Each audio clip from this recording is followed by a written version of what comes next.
Сәлем достар, бүгін мен сіздермен өте дәмді болып шығатын және бір жасағаннан міндетті түрде ұқсайтын шашпа палаудың рецептімен бөлісетін боламын.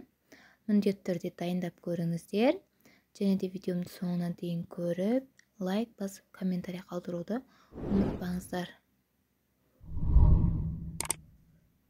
Ал енді ісімізді бастаймыз. Алдымен қажетті заттарымызды жақсылап жуып, тазалап аламыз. Менде сары сәбіз және қызыл сәбізді қолдандым.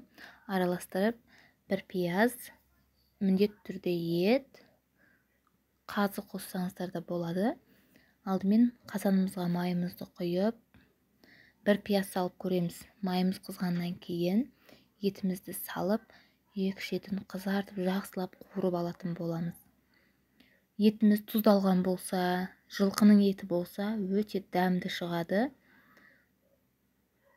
Осылай екі шетін қызартып, қуырып алатын боламыз. Енді пиязымызды салып, сары түске енгенше қуырып аламыз пиязымызды да.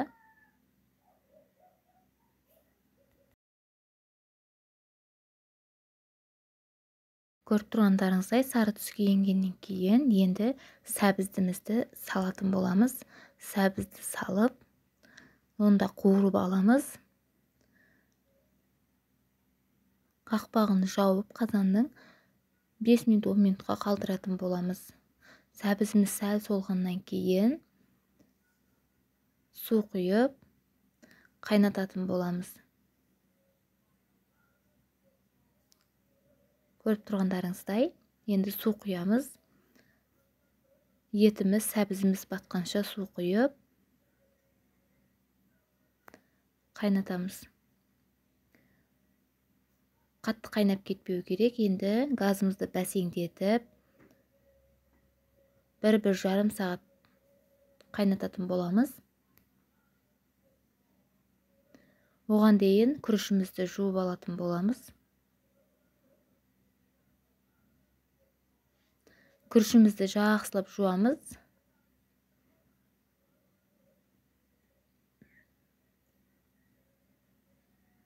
Суымыз таза болғанша жақсылап күрішімізді жуып алатын боламыз.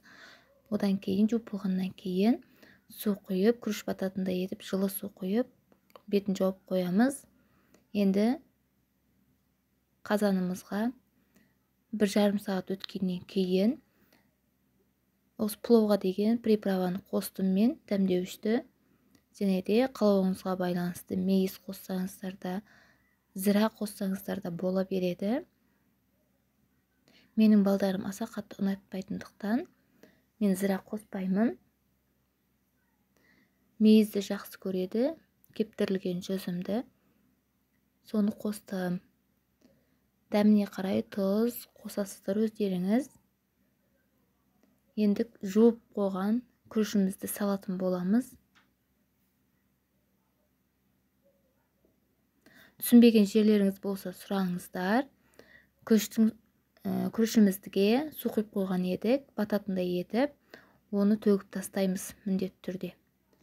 Төгіп тастап, одан кейін күрішімізді саламыз. Осылай су тартылғаннан кейін күрішімізді бір жерге жинайтын боламыз. Барлығын бір жерге жинап, газымызды бәсеңдетіп қоямыз.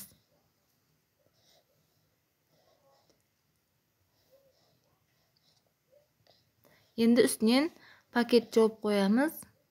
Жаумасаңыздар да болады. Пакетті жауып, 20 минут жарты сағатқа қалдыратын боламыз. Күрішіміз суды тартып алып, осындай әдемі болып пісетін болады.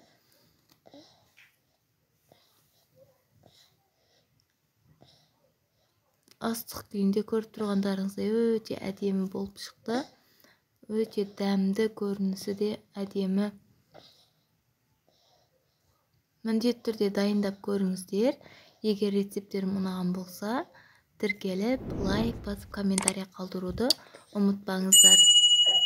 Алдағы уақытта басқа да рецептер шығаратын боламын. Видеомды соңына дейін көріп, қолдағандарыңыз үшін рахмет.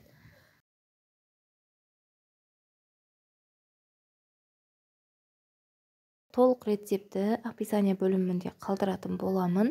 сол жерден өтіп көре аласыздар.